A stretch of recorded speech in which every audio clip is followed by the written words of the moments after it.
लालची नाई। बीरबल के किस्से। अकबर बीरबल के किस्से। बादशाह अकबर का बर्बर बीरबल से बहुत ईर्ष्या करता था। वह बीरबल को नुकसान पहुंचाने के लिए कुछ भी करने को तैयार था। एक दिन उसने बीरबल को रास्ते से हटाने के लिए एक योजना बनाई। एक दिन जब वह सम्राट को सेविंग कर रहा था तो उसने उससे कहा, हजूर आला, क्या आप इस धरती के बाद के जीवन पर भरोसा करते हैं? हाँ, मैं करता हूँ, राजा ने जवाब दिया। क्या आपको कभी यह जानने की इच्छा नहीं हुई कि आपके पूर्वज स्वर्ग में कैसे रह रहे होंगे? नाई ने पूछा। कई बार मैंने मन में आया था, पर कैसे पता लगाया जाए? मुझे इसका कोई तरीका नहीं पता, राजा ने बता दिया। हुजूर, मुझे मालूम है कि मुझे स्वर्ग में कैसे जाना है। कुछ आने वाले महात्माओं ने मुझे यह विधि बताई थी। आप सिर्फ वही चुनें जिसे आप पूर्वजों की खोज के लिए भेजना चाहते हैं। वह व्यक्ति निश्चित रूप से बहुत बुद्धिमान होना चाहिए, नाई ने कहा। बीरबल, और कौन? मैं उसे स्वर्ग में भेजूंगा, राजा ने चिर परिचित ढंग से कहा। लेकिन एक बात बताओ, यह सब कैसे होगा? बहुत आसान है हुजूर। एक चिता जलाई जाएगी, बीरबल को लाठी से ढंका जाएगा और उन्हें लाठी से ढंका जाएगा। जब चिता थू-थू कर जलने लगेगी तो बीरबल महाराज अपने धुएं के साथ जन्नत में पहुंचेंगे, नाई ने अपने होठ चबाते हुए कहा। बादशाह समझ गया कि नाई बीरबल को नुकसान पहुंचाने के लिए यह सब बकवास कर रहा था, लेकिन उसे बीरबल की क्षमता पर पूरा भरोसा था, इसलिए उन्हें किसी बात की चिंता नहीं थी। उसी शाम उन्होंने बीरबल को अपने महल में बुलाया और उन्हें पूरी बात बताई। बीरबल ने हल्की मुस्कान के साथ पूरी बात सुनी।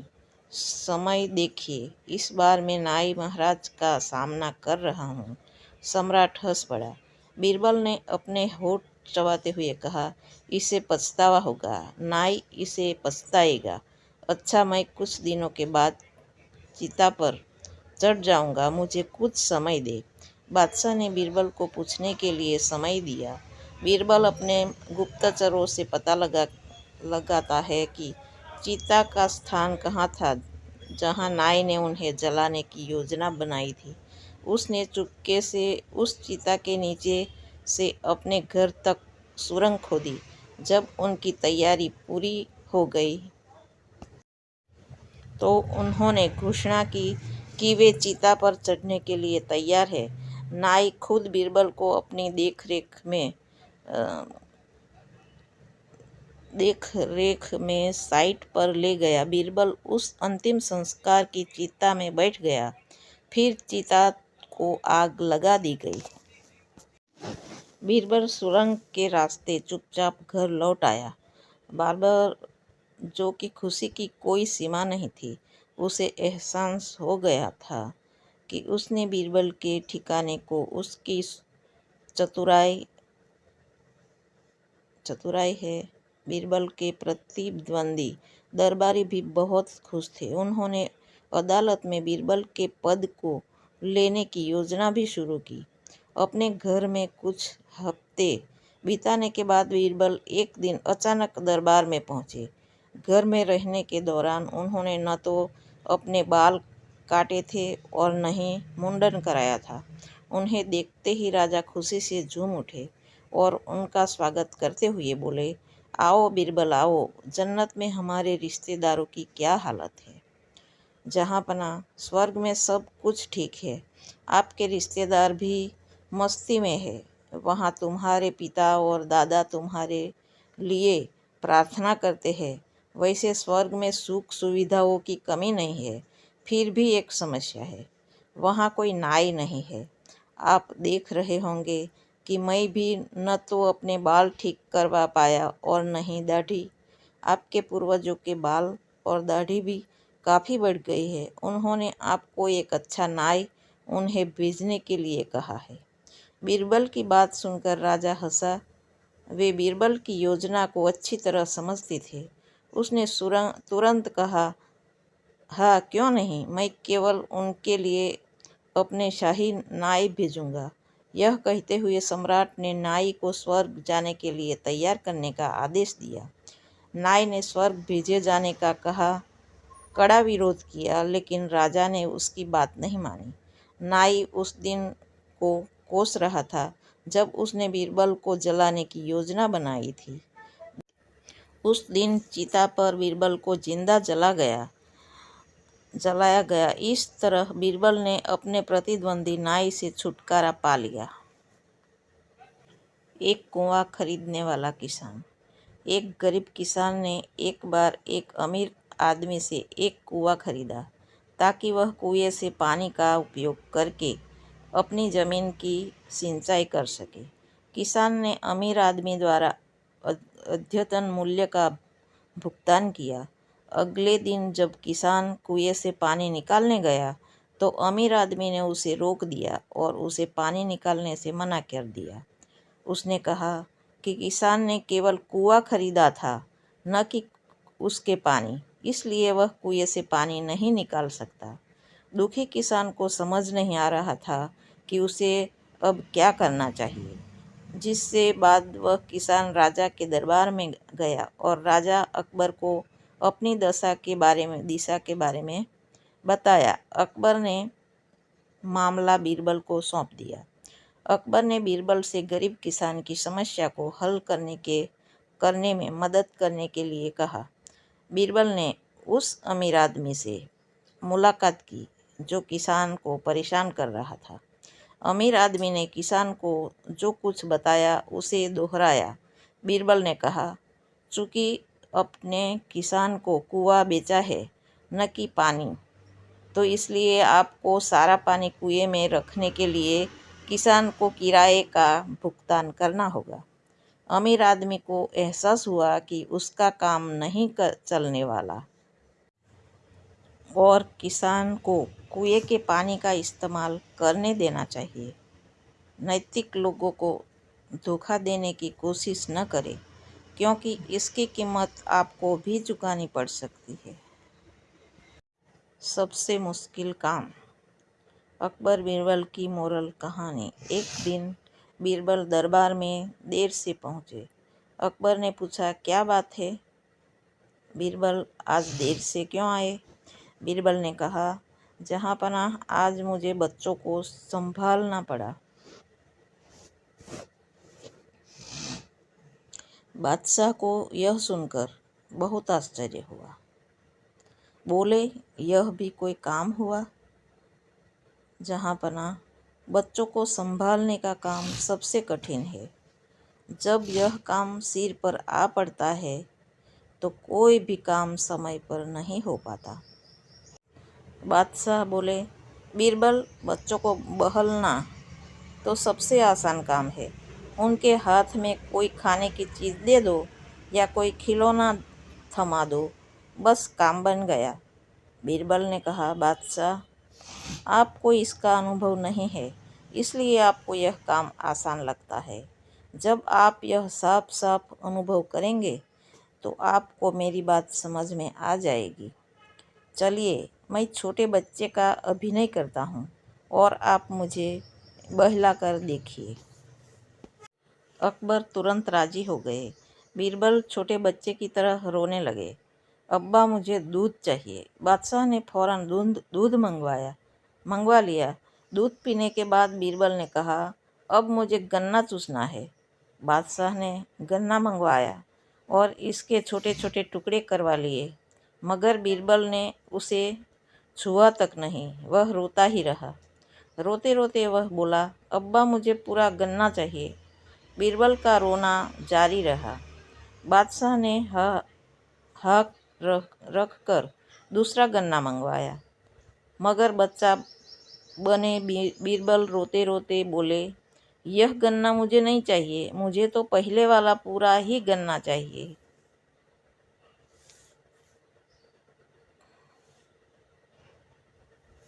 यह सुनकर बादशाह झल्ला उठे। उन्होंने कहा, बकवास मत कर, चुपचाप चूस ले। कटा हुआ गन्ना अब पूरा कैसे हो सकता है? नहीं, मैं तो पहले वाला गन्ना ही लूँगा। बादशाह यह सुनकर क्रोधित हो उठे।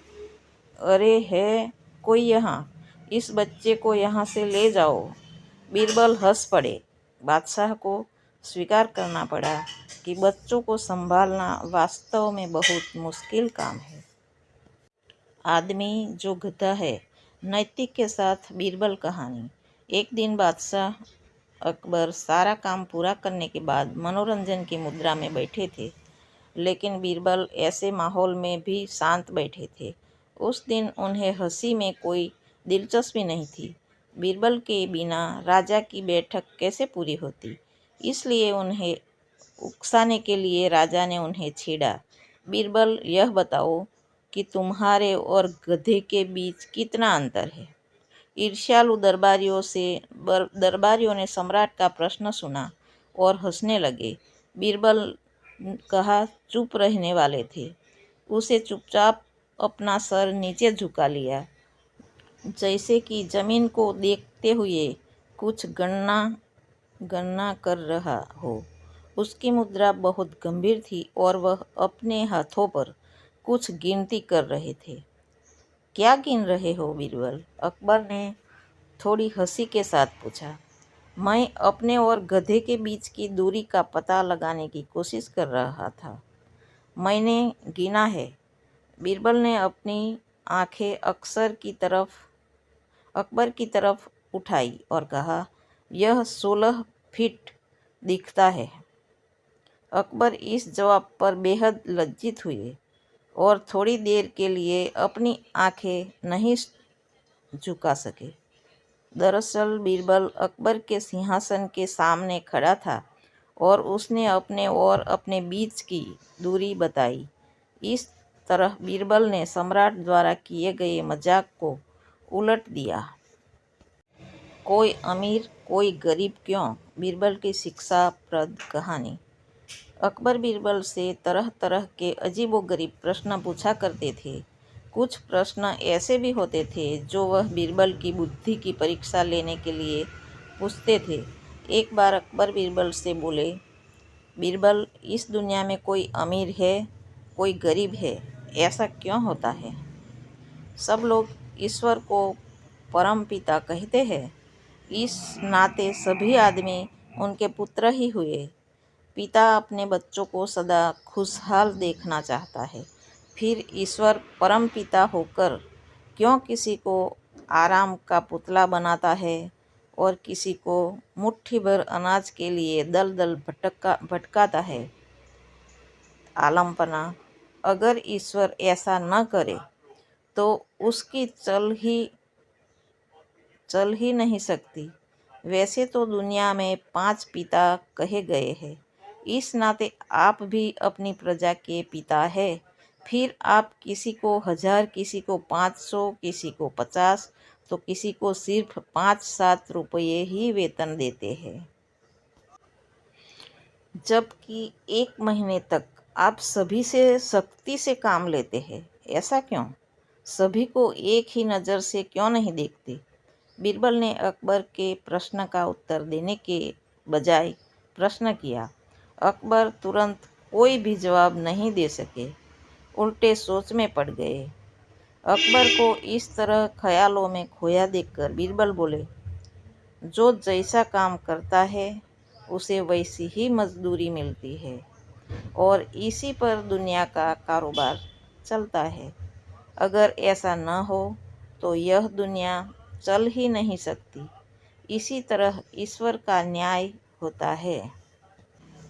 वह कभी नहीं चाहता कि दुनिया के लोग दुख उठाए। ईश्वर हमेशा उन्हें मुश्किलों से बचाते हैं, लेकिन जो कोई उसकी बात नहीं मानता उसे सज़ा भुगतनी पड़ती है।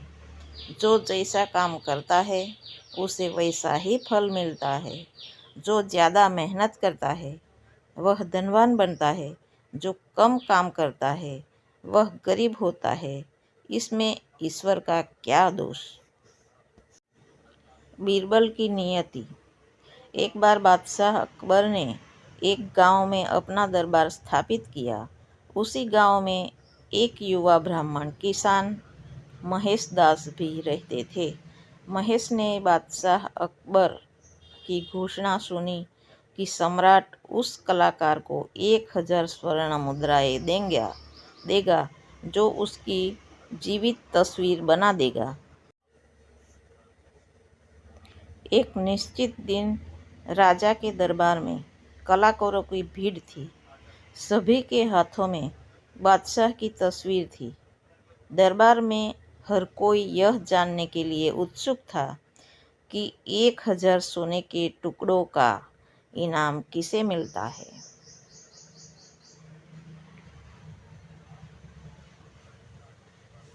अकबर एक ऊंचे आसन पर बैठा और एक के बाद एक कलाकारों के चित्रों को देखकर अपने विचारों से एक एक करके सभी चित्रों को नकारता चला गया और कहा कि वह वैसा नहीं है जैसा मैं अभी हूँ।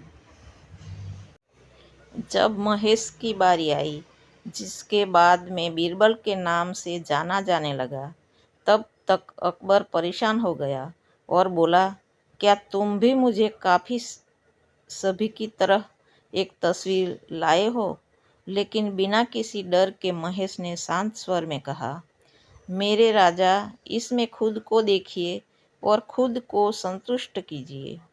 हैरानी की बात यह है कि यह सम्राट की तस्वीर नहीं थी, बल्कि महेश के कपड़ों से बना दर्पण था।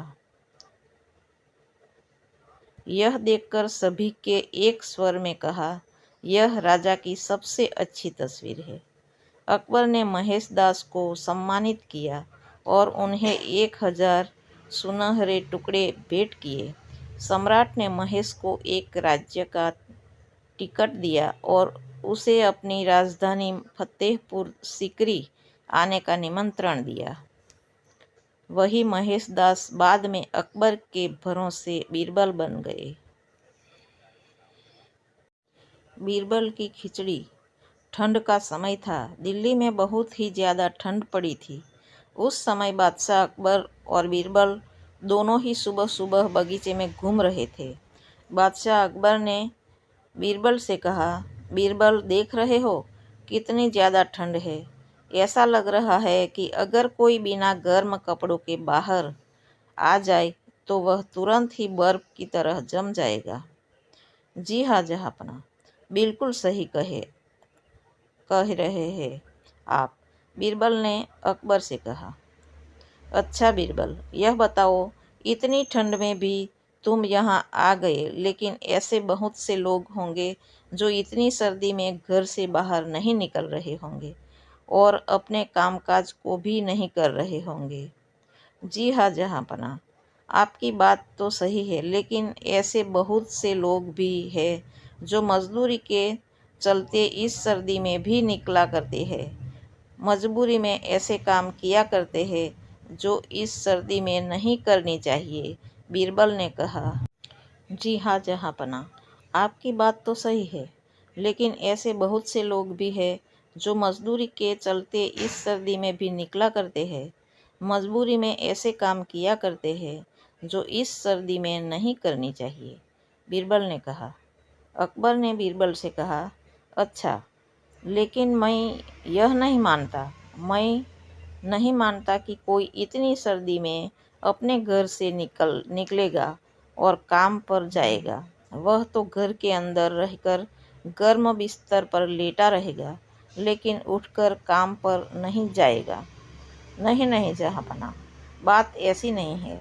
लोगों की मजबूरी है कि वह इस सर्द में भी निकल कर काम करे, बीरबल ने अकबर को बताया।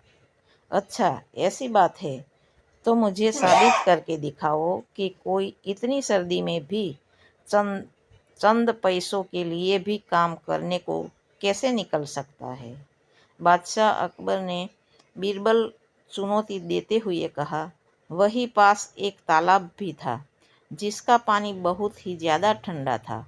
बादशाह अकबर ने उस तालाब की ओर इशारा किया और बीरबल से कहा, बीरबल, उस तालाब को देखो। उस तालाब को देखकर ही ऐसा प्रतीत हो रहा है कि उसका पानी कितना ठंडा होगा। तुम एक ऐसे व्यक्ति को लेकर आओ जो रात भर इसे तालाब में रहकर गुजार दे। मैं उसे ढेरों इनाम दूंगा। बीरबल ने कहा, आपका हुक्म सराखों पर। आप जैसा कह रहे हैं वैसा तुरंत करता हूँ और आज ही एक ऐसे व्यक्ति का इंतजाम करता हूँ जो यह कार्य कर देगा। गंगाराम ने बादशाह अकबर के सवालों को जवाब दिया। जहाँपनाह, पास ही में एक जलता हुआ दीपक था जिसकी ओर ध्यान कर उसे देखकर मैं पूरी रात गुजार गया। मैंने अपना पूरा ध्यान उस पर रखा। ओह, तो यह बात है। तुमने उस दीपक से गर्मी ली और उस गर्मी से पूरी रात भर तालाब में रह गए। तो तुमने तो हम सब के साथ धोखा किया है। वैसे मैं तुम्हें जाने देता हूँ क्योंकि यह काम करना आसान नहीं था, लेकिन तुमने जिस तरीके का काम किया है उसके लिए मैं तुम्हें कोई भी इनाम नहीं दूंगा। यह कहकर बादशाह ने गंगाराम को वापस भेज दिया। वहीं पास में बीरबल खड़ा यह सब चीज़ें देख रहा था। तभी राजा ने बीरबल से कहा, देखा बीरबल, इस तरह का काम कोई भी नहीं कर सकता। बीरबल ने कहा, जी हाँ जहाँपनाह, आप बिल्कुल सही कर रहे हैं। यह कहकर बीरबल अपने घर लौट गया। अगले दिन बीरबल ने बादशाह अकबर को खाने में आमंत्रित किया। बीरबल ने कहा, बादशाह, मैं बहुत ही अच्छी खिचड़ी बनाता हूँ। मैं चाहता हूँ कि कल आप मेरे घर आए और मेरी हाथ की बनी हुई खिचड़ी खाए। राजा ने बीरबल का निमंत्रण स्वीकार किया और अगले दिन बीरबल के घर जा पहुँचे। बीरबल के घर पहुँचते ही बादशाह ने बीरबल से कहा, बीरबल, लेकर आओ तुम्हारी खिचड़ी। जरा हम भी तो उसका स्वाद ले कर देखे कि आखिर तुम कैसी खिचड़ी बनाते हो। जी हाँ जहाँपनाह, बस खिचड़ी तैयार होने वाली है, बीरबल ने कहा। ठीक है, राजा ने कहा। समय बीतता जा रहा था और राजा का भूख बढ़ता ही जा रहा था। ऐसे में बादशाह ने बीरबल से फिर पूछा, बीरबल, खिचड़ी बनने में और कितना समय लगेगा? मेरी भूख बढ़ती ही जा रही है। बीरबल ने जवाब दिया, बस जहाँपनाह, कुछ देर और आपकी खिचड़ी तुरंत तैयार हो जाएगी। अच्छा, ठीक है, जल्दी लेकर आओ।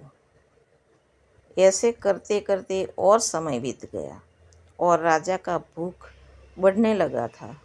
उन्होंने गुस्से में आकर बीरबल से पूछा, तुम क्या कर रहे हो? अभी तक तुम्हारा खिचड़ी तैयार नहीं हुआ। जल्दी लेकर आओ, मुझे बहुत भूख लगी है। जी जहाँपनाह, मैं अभी लेकर आता हूँ। बस यह तैयार होने वाला है। यह कहकर बीरबल फिर अपनी रसोई की ओर चला गया। कुछ समय और बीतने के बाद राजा उठकर बीरबल की रसोई की ओर जा पहुँचे। बादशाह अकबर ने देखा कि बीरबल हांडी पकाने का बर्तन को आगे से बहुत ही ऊपर लगा कर रखा था, जिससे कि आग की ताप उस हांडी तक नहीं पहुंच सकती थी। ऐसे में राजा ने बीरबल ने कहा, अरे बेवकूफ़, तुम आखिर कर क्या रहे हो?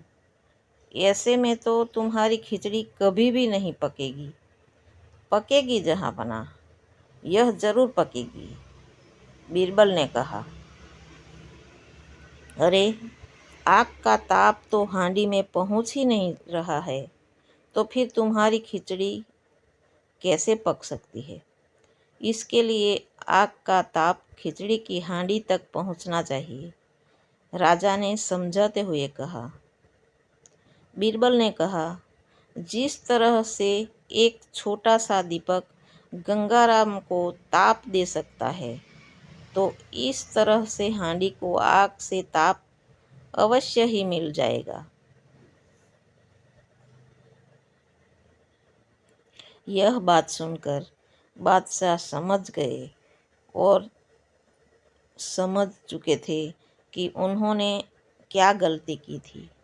तुरंत ही राजा ने बीरबल को कहा, बीरबल, मैं समझ चुका हूँ कि तुम आखिर कहना क्या चाहते हो।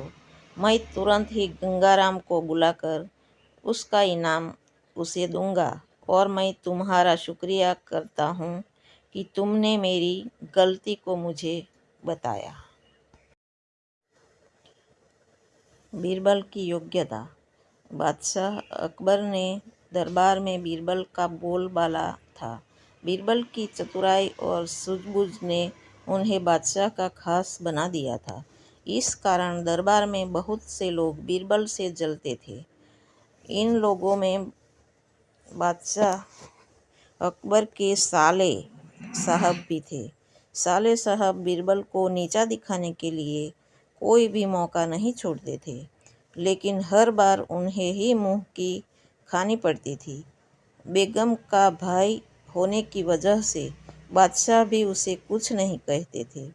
एक दिन बीरबल की गैर मौजूदगी में साले साहब ने बादशाह अकबर से दीवान पद की मांग कर डाली। बादशाह ने साले साहब की परीक्षा लेने की सोची। उन्होंने साले साहब से कहा, आज मुझे सुबह सुबह महल के पीछे बिल्ली के बच्चों की आवाज़ सुनाई दी है। लगता है कि किसी बिल्ली ने बच्चे दिए हैं। जाकर देखकर आओ कि यह बात सच है या नहीं। साले साहब झट से महल के पीछे गए और वापस आकर बोलते हैं, आपकी बात सच है। महल के पीछे एक बिल्ली ने बच्चों को जन्म दिया है। बादशाह ने कहा, अच्छा, ज़रा यह बताओ कि बिल्ली ने कितने बच्चे को जन्म दिया है। साले साहब ने जवाब में कहा, यह तो मुझे नहीं पता, मैं अभी पता करके आता हूँ महाराज। इतना कहकर जो फिर से महल के पीछे गए और वापस आकर कहते हैं, महाराज, बिल्ली 5 बच्चों की माँ बनी है। बादशाह अकबर ने पूछा, अच्छा, ज़रा यह बताओ कि उन 5 बच्चों में से कितनी मादा है और कितने नर है। साले साहब ने जवाब में कहा, मैंने यह तो देखा ही नहीं, मैं अभी देख कर आता हूँ। इतना कहकर वो फिर से महल के पीछे जाते हैं और थोड़ी देर बाद आकर कहते हैं, महाराज, बिल्ली के 5 बच्चों में से 3 नर है और 2 मादा है। बादशाह अकबर ने अपने साले साहब से फिर से एक सवाल पूछा, बिल्ली के नर बच्चे किस रंग के हैं? सवाल के जवाब में साले साहब ने कहा, मैं अभी देख कर आता हूँ। बादशाह अकबर ने कहा, रहने दो, बैठ जाओ। इतने में बीरबल राज दरबार में पहुँच चुके थे। बादशाह ने बीरबल से कहा, बीरबल, महल के पीछे बिल्ली ने बच्चों को जन्म दिया है, जरा देख कर आओ कि क्या यह बात सही है। बीरबल ने कहा, मैं अभी देख कर आता हूँ महाराज।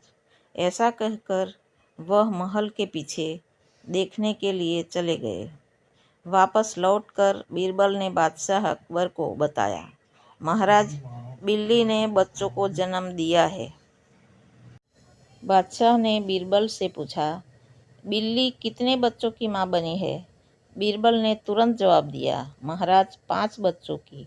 बादशाह ने फिर से सवाल किया, बिल्ली के बच्चों में से कितनी मादा है और कितने नर है? बीरबल ने तुरंत जवाब दिया, महाराज, 3 नर और 2 मादा। बादशाह अकबर ने एक बार फिर से बीरबल से सवाल किया कि बिल्ली के नर बच्चे किस रंग के हैं? बीरबल ने तुरंत जवाब दिया, महाराज, 2 नर बच्चों का रंग काला और एक का बादामी है। अब महाराज ने पास बैठे अपने साले साहब की तरफ देखा और पूछा, तुम्हारा इस बारे में क्या कहना है? साले साहब शर्मिंदगी से सिर झुकाए बैठे रहे और कुछ न कह सके। यह कहानी से हमें यह सीख मिलती है, हमें किसी की सफलता से जलना नहीं चाहिए। तो दोस्तों, यह कहानी हमारी कैसी लगी कमेंट करके ज़रूर बताइए। चैनल को शेयर और सब्सक्राइब ज़रूर कीजिएगा।